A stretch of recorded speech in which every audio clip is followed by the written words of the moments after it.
KRS ಡ್ಯಾಂನಿಂದ ತಮಿಳುನಾಡಿಗೆ ಕಾವೇರಿ ನೀರು ಹರಿಸಲಾಗಿದೆ. ರಾತ್ರಿಯಿಂದನೇ KRS ಜಲಾಶಯದಿಂದ ತಮಿಳುನಾಡಿಗೆ ನೀರು ರಿಲೀಸ್ ಆಗಿದೆ. ಇಷ್ಟೆಲ್ಲ ಆಕ್ರೋಶ, ಕಿಚ್ಚು, ಪ್ರತಿಭಟನೆ ನಡುವೆ ರಾತ್ರಿಯಿಂದನೇ ಕೆಆರ್ಎಸ್ ಡ್ಯಾಂನಿಂದ ತಮಿಳುನಾಡಿಗೆ ನೀರು ಹರಿತಾ ಇದೆ. 3000 ಕ್ಯೂಸೆಕ್ ನೀರನ್ನ ಬಿಡುಗಡೆ ಮಾಡಿರೋ ಮಾಹಿತಿ ಇದೆ.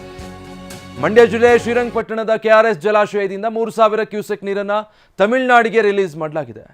ಇಷ್ಟು ದಿನ ಕಬಿನಿ ಡ್ಯಾಮಿಂದ ಮಾತ್ರ ನೀರು ಬಿಡಲಾಗ್ತಾ ಇತ್ತು ತಮಿಳುನಾಡಿಗೆ. ಆದರೆ ಈಗ ಕಬಿನಿ ಜಲಾಶಯದ ಒಳಹರಿವು ಕಡಿಮೆಯಾಗಿದೆ. ಒಳಹರಿವಿಲ್ಲ ಕಬಿನಿ ಜಲಾಶಯಕ್ಕೆ. ಹೀಗಾಗಿ ಕೆಆರ್ಎಸ್ ಡ್ಯಾಮಿಂದ ತಮಿಳುನಾಡಿಗೆ ನೀರು ಬಿಡುಗಡೆ ಮಾಡಿರೋದು. ಜಲಾಶಯದ 80ಕ್ಕೂ ಹೆಚ್ಚು ಗೇಟ್ಗಳ ಮೂಲಕ ನೀರು ಬಿಡುಗಡೆಯಾಗಿದೆ. 3000 ಕ್ಯೂಸೆಕ್ ನೀರು ರಿಲೀಸ್ ಆಗಿದೆ.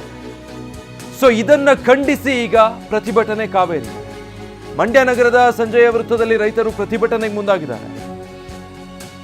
ಸಂಜಯ್ ಸರ್ಕಲ್ನಲ್ಲಿ ರೈತರು ಆಕ್ರೋಶ ವ್ಯಕ್ತಪಡಿಸ್ತಾ ಇದ್ದಾರೆ. ತಮಿಳುನಾಡಿಗೆ ನೀರು ಬಿಡಲ್ಲ ಅಂತ ರಾಜ್ಯ ಸರ್ಕಾರ ಹೇಳಿತ್ತು, ಭರವಸೆ ಕೊಟ್ಟಿತ್ತು. ಆದರೆ ಕದ್ದು ಮುಚ್ಚಿ ನೀರು ಹರಿಸಲಾಗ್ತಾ ಇದೆ ಅಂತ ರೈತರು ಆರೋಪಿಸಿ ಆಕ್ರೋಶ ವ್ಯಕ್ತಪಡಿಸಿದ್ದಾರೆ. ರೈತರಿಗೆ ಕರೆ ಮಾಡಿ ನೀರು ಬಿಟ್ಟಿಲ್ಲ ಅಂತ ಜಿಲ್ಲಾಧಿಕಾರಿ ಸಮಜಾಯಿಷಿ ಕೊಟ್ಟಿದ್ದಾರೆ. ಆದರೆ ಕೆಆರ್ಎಸ್ ಜಲಾಶಯದಿಂದ 3000 ಕ್ಯೂಸೆಕ್ ನೀರು ಬಿಡಲಾಗಿದೆ ಅಂತ ರೈತರು ಆಕ್ರೋಶ ವ್ಯಕ್ತಪಡಿಸ್ತಾ ಇರೋದು. ರಾತ್ರಿಯಿಂದನೇ ನೀರು ಹೋಗಿದೆ ಅಂತ ಒಂದು ಕಡೆ ಜಿಲ್ಲಾಧಿಕಾರಿಗಳು ರೈತರಿಗೆ ಹೇಳ್ತಿದ್ದಾರೆ, ಇಲ್ಲ ಕೆಆರ್ಎಸ್ನಿಂದ ತಮಿಳುನಾಡಿಗೆ ಕಾವೇರಿ ನೀರು ಹರಿಸಿಲ್ಲ ಅಂತ ಅವ್ರನ್ನ ಸಮಾಧಾನ ಮಾಡೋ ಪ್ರಯತ್ನ, ಸಮಜಾಯಿಷಿ ಕೊಟ್ಟಿದ್ದಾರೆ. ಆದರೆ ರೈತರು ಮಾತ್ರ ತೀವ್ರ ಆಕ್ರೋಶ ವ್ಯಕ್ತಪಡಿಸ್ತಾ ಇದ್ದಾರೆ. ಸರ್ಕಾರ ಕದ್ದು ಮುಚ್ಚಿ ನೀರು ಬಿಡ್ತಾ ಇದೆ.